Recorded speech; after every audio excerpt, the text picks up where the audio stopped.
नमस्कार, आप देख रहे हैं हरियाणा विशेष और मैं हूं आपके साथ शुभेंदु सिंह। चंडीगढ़ में 2 दिवसीय हरियाणा अफ्रीका कॉन्क्लेव में सीएम मनोहर लाल ने संबोधित करते हुए कहा कि हरियाणा कर्म, अवसरों, क्षमताओं की धरती है। उन्होंने कहा कि इस कॉन्क्लेव से तकनीक उत्पादन के क्षेत्र में आधारभूत बदलाव होंगे। सीएम ने बताया कि सामाजिक आर्थिक सुधारों में ऐसे कदम उठाए गए हैं।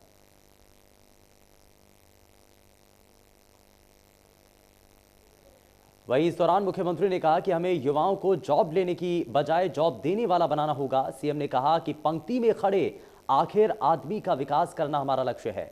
सीएम ने सरकार की हेल्थ इंश्योरेंस योजना को लेकर कहा कि लाभार्थियों को सीधा लाभ देना हमारी सरकार ने सुनिश्चित किया। देश के कृषि उत्पादन का 15% हिस्सा हमारा है, जिसे हम अफ्रीकन देशों के साथ मिलकर इस उत्पादन को बढ़ाने की दिशा में काम करेंगे।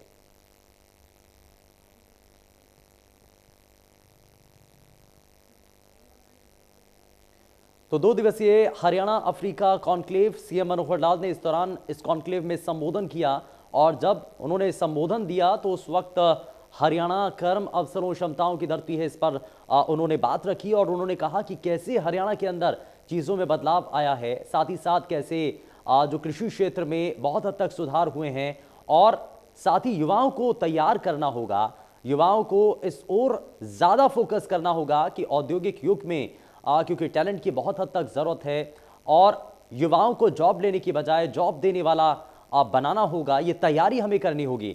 हरियाणा हर रोज़ नई बुलंदियों को छू रहा है, नई नई ऊंचाइयों को छू रहा है, चाहे वो खेल का क्षेत्र हो, चाहे वो कृषि का क्षेत्र हो।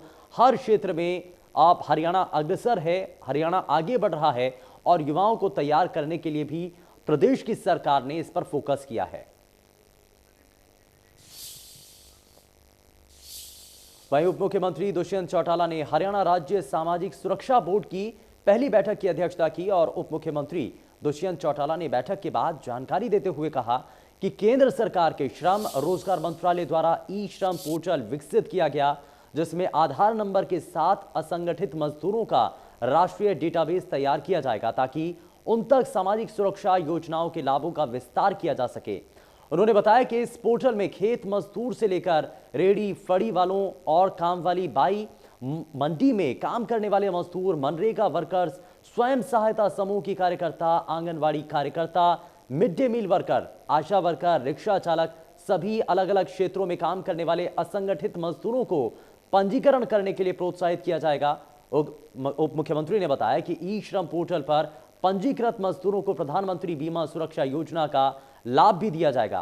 उन्होंने बताया कि राज्य में करीब 2,66,000 असंगठित मजदूरों द्वारा ई श्रम पोर्टल पर पंजीकरण किया गया, जबकि शेष मजदूरों को भी पंजीकरण करवाने के लिए ज्यादा से ज्यादा प्रोत्साहित किया जाएगा।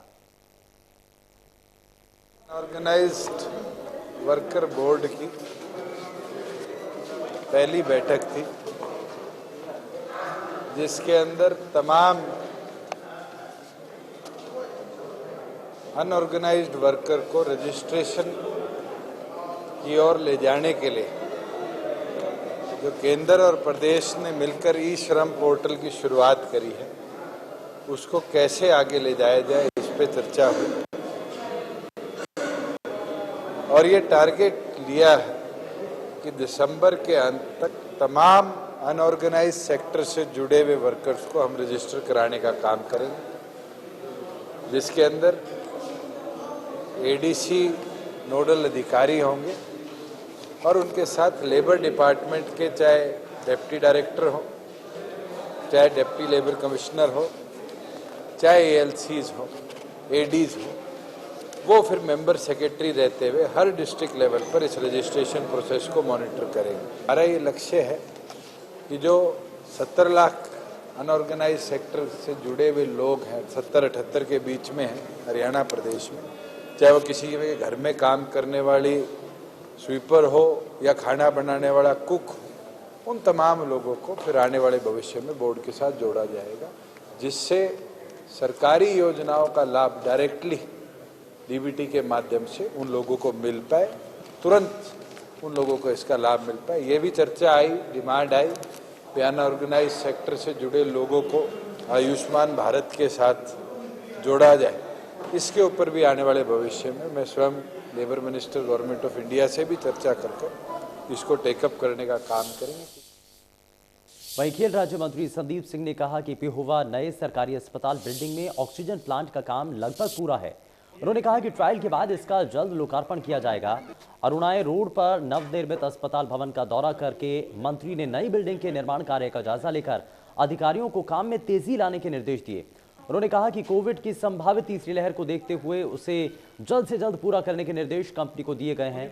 मंत्री संदीप सिंह ने कहा कि शहर में बढ़ रहे डेंगू मलेरिया के मामलों को देखते हुए प्रशासन को सख्त निर्देश दिए हैं कि टीमें गठित करके फॉगिंग का काम तेजी से पूरा किया जाए। हमारे नौजवान साथी थे जिनकी रोड एक्सीडेंट में डेथ हुई, तो मैं अपनी तरफ से, अपने निजी कोष की तरफ से 2-2 लाख रुपए उनको मैंने अनाउंस किया है, उनको दूंगा मैं।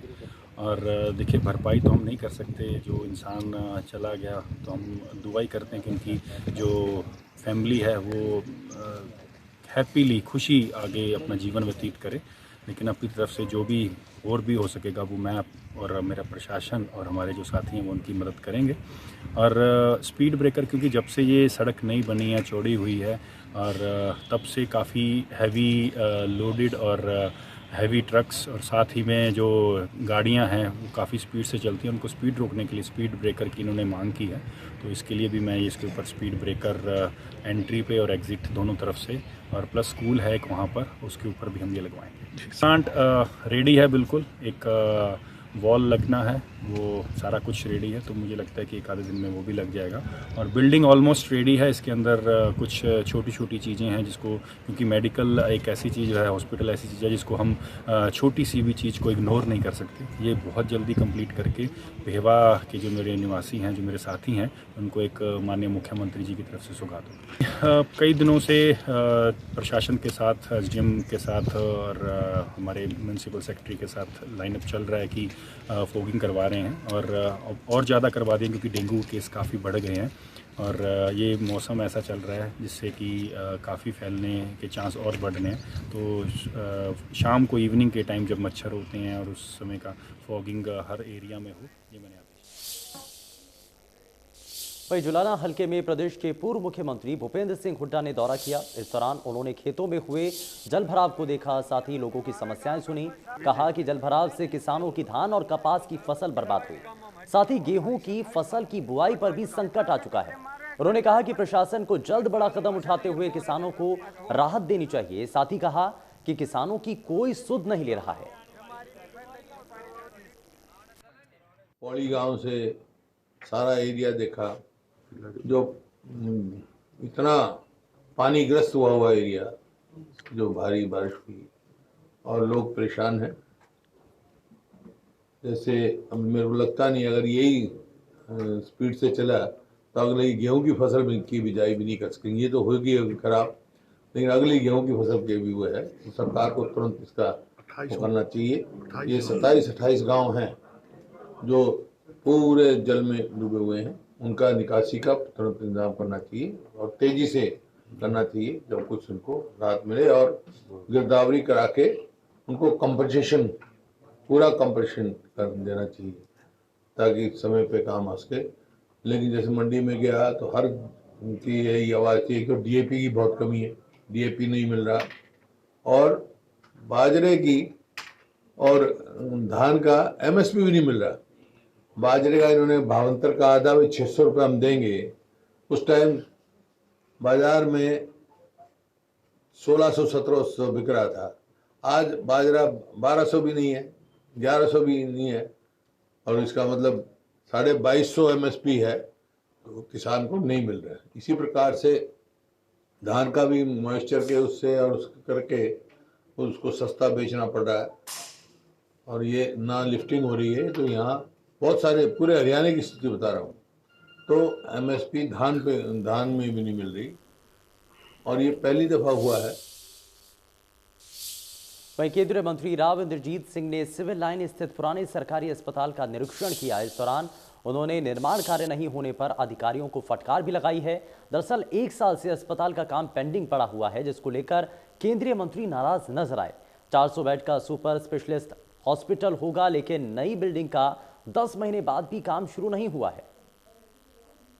देखिए, ये सिविल हॉस्पिटल गुड़गांव है ना, इसका मसला कई दिनों से लटका हुआ पड़ा हुआ है। पिछले दिसंबर के अंदर ये फैसला हो गया था कि इसको तोड़ ताड़ करके नया बनाया जाएगा।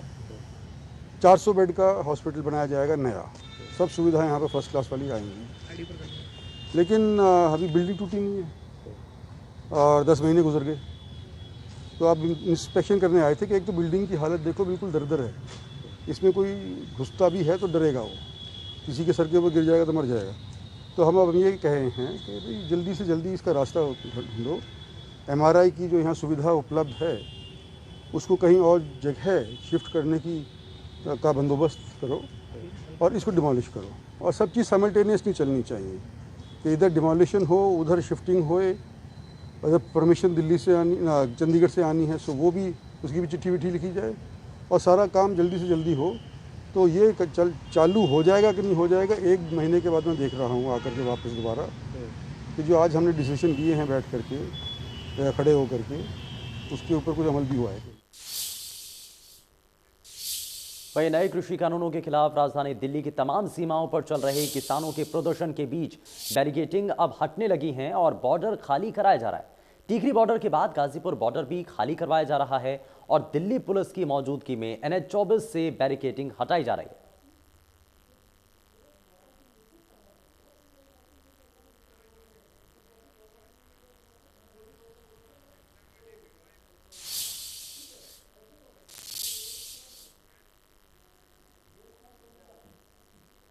और वहीं इस बीच भारतीय किसान यूनियन के नेता राकेश टिकैत ने ऐलान किया है कि किसान अपनी फसल बेचने के लिए संसद जाएंगे।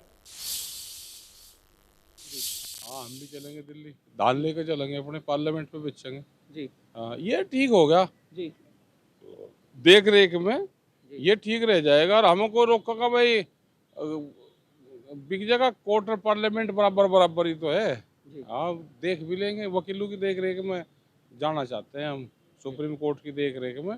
प्रधानमंत्री ने जो कहा कि अपनी फसल कहीं पे भी बेच लो, क्योंकि मंडी एक स्थल थे, मंडी तो धीरे धीरे खत्म हो रही। हमको ये उम्मीद लगे कि पार्लियामेंट की जो नई दिल्ली का क्षेत्र है वहाँ पे धान की, गेहूं की, मक्का, बाजरा, इसकी फसल ठीक बिक जाएगी, उम्मीद है हमें। हाँ, हम भी चलेंगे दिल्ली, धान लेकर चलेंगे। टिकरी बॉर्डर को आखिरकार खोल ही दिया गया। हमारे सहयोगी की एक रिपोर्ट आप देखिए। टिकरी बॉर्डर से इस वक्त सीधे आपको तस्वीरें दिखा रहे हैं जहां पुलिस की टीम द्वारा रास्ते को साफ किया जा रहा है। तस्वीरें आपको दिखा दें टिकरी बॉर्डर से, जहां JCB की सहायता से जो रोड पे ब्लॉकेज लगाए गए थे उन्हें अभी के समय हटाया जा रहा है ताकि एक तरफ के रास्ते को खोला जा सके। कोर्ट के आदेश के बाद जो किसानों ने है उन्होंने भी कोर्ट में कहा था कि हमारी तरफ से रास्ते को बंद नहीं किया गया है, जिसके बाद जो दिल्ली पुलिस की टीम है वो अभी के समय टिकरी बॉर्डर पर एक तरफ के रास्ते को खोलने के लिए जो ब्लॉकेज लगाए गए थे पहले, उन्हें हटा रही है। आपको बता दें कि 26 जनवरी के बाद हुई हिंसा के बाद टिकरी बॉर्डर पर सुरक्षा के तमाम इंतजाम किए गए थे, रोड पे ब्लॉकेज लगाए गए थे और अब धीरे धीरे उन्हें अभी के समय यहाँ से हटाया जा रहा है।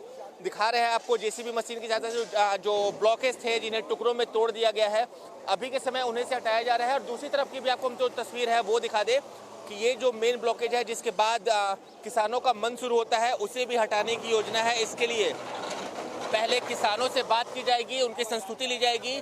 किसानों से बात करने के बाद जो ये ब्लॉकेज आपको हम दिखा रहे हैं टिकरी बॉर्डर पे, इसे भी हटाया जाएगा। फिलहाल अभी के समय जो पुलिस की तरफ से बैरिकेड लगाए गए थे उन्हें पूरी तरह तोड़ दिया गया। आपको दिखा दें कि देर रात से यहाँ अभियान चलाया जा रहा है। जो जितने ब्लॉकेज हैं बनाए गए हैं उन्हें तोड़ने के लिए JCB की सहायता से उन्हें तोड़ा जा रहा है, अभी हटाया जा रहा है। और जो सामने आपको जो ब्लॉकेज दिख रहा है ये टिकरी बॉर्डर का ब्लॉकेज है, इसे किसानों की सहमति से के बाद हटाया जाएगा। जो पुलिस के अधिकारी हैं वो किसानों से बात करेंगे, उसके बाद एक तरफ की लेन को खोला जाएगा। उससे पहले जो दिल्ली पुलिस है वो अपनी तैयारी पूरी करनी चाहती है और पुलिस द्वारा लगाए गए बैरिकेड को अभी के समय टिकरी बॉर्डर से हटाया जा रहा है।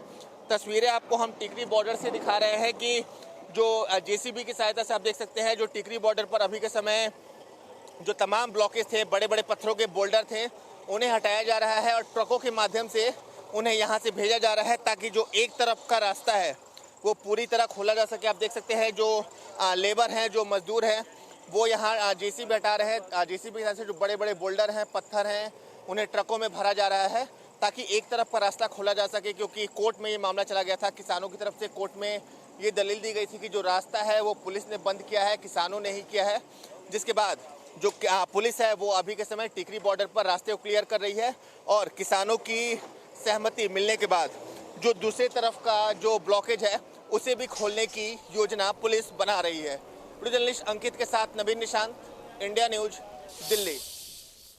और एलनाबाद उपचुनाव के लिए पुलिस प्रशासन ने पूरी तरीके से तैयारियां कर ली हैं और सुरक्षा के मद्देनजर अर्धसैनिक बल के जवानों के द्वारा एलनाबाद के अलग अलग क्षेत्रों में उनको रवाना किया गया। बरनाला रोड पुलिस लाइन में पहुंचे हिसार रेंज के आईजी राकेश आर्य ने पुलिस के उच्च अधिकारियों और अर्धसैनिक बल के उच्च अधिकारियों के साथ बैठक भी की। उन्होंने कहा कि उपचुनाव शांतिपूर्ण निष्पक्ष कराने हेतु 34 अर्धसैनिक बलों की कंपनियां मंगवाई गई हैं और 65 पेट्रोलिंग कंपनियां एलनाबाद क्षेत्र के चप्पे चप्पे पर नजर रखेंगी। वहीं बरनाला रोड पर चौधरी देवीलाल विश्वविद्यालय में पोलिंग पार्टियों को दिशा निर्देश दिए जा रहे हैं। चुनावों में सभी कर्मचारियों को अपनी अपनी ड्यूटी और चुनाव आयोग की हिदायतों के बारे में बताया जा रहा है। साथ ही चुनाव सामग्री भी दी जा रही है और इस दौरान ईवीएम वीवीपैट को किस तरह से लेकर जाना, बूथ के हिसाब से नंबर नोट करना, चुनाव प्रक्रिया संपन्न होने के बाद मशीनों को सील करना सहित सभी जरूरी जानकारियां दी जा रही हैं। जिला निर्वाचन अधिकारी उपायुक्त ने बताया कि एलनाबाद उपचुनाव के लिए 211 बूथ बनाए गए हैं। 121 बूथ संवेदनशील हैं और अति संवेदनशील भी हैं। एलनाबाद उपचुनाव के लिए तमाम तरह की सुरक्षा व्यवस्था कर ली गई है। जो सभी बूथ हैं उन पर पर्याप्त संख्या में ड्यूटीज लगाई गई हैं। जिन बूथों को संवेदनशील और अति संवेदनशील वल्नरेबल आइडेंटिफाई किया है, चिन्हित किया है, उन पर अलग से एक्स्ट्रा ड्यूटीज़ लगाई हैं जिनमें पैरामिलिट्री की हमारी जो सेक्शंस हैं और प्लाटून्स हैं वो भी शामिल हैं। इसके अलावा हम लोगों ने पेट्रोलिंग पार्टीज़ 65 पेट्रोलिंग पार्टीज़ लगाई हैं, जिनको 3 से 4 गांव एक पेट्रोलिंग पार्टी को दिया है। और हमारा ये टारगेट है कि कोई भी शिकायत, कोई भी कंप्लेन किसी तरह की मिलती है तो 5 से 7 मिनट के अंदर उसको अटेंड किया जाएगा। हमारी संबंधित जो नज़दीकी पेट्रोलिंग पार्टी होगी वो वहाँ पर पहुँचेगी और उसका निदान निपटारा किया जाएगा। वहीं सीएम मनोहर लाल के निर्देश के बाद डीएपी खाद की कालाबाजारी करने वालों पर सीएम फ्लाइंग टीम की कार्रवाई लगातार जारी है। सीएम फ्लाइंग टीम ने खरौंडा की अनाज मंडी स्थित एक दुकान विक्रेता की दुकान पर छापेमारी की है और किसानों ने डीएपी खाद की बिक्री में गड़बड़ी की आरोप लगाते हुए कहा कि दुकानदार मनमर्जी से खाद बेचते हैं। उड़नदस्ते और कृषि विभाग की संयुक्त जांच में खाद के स्टॉक में अनियमितताएं भी मिली। खंड कृषि अधिकारी राहुल दहिया ने यह बताया कि दुकान की पीओएस मशीन में 867 खाद के कट्टे हैं, जबकि गोदाम में केवल 600 कट्टे पाए गए। दहिया ने कहा कि मामले की छानबीन की जा रही है, उसके बाद कार्रवाई की जाएगी।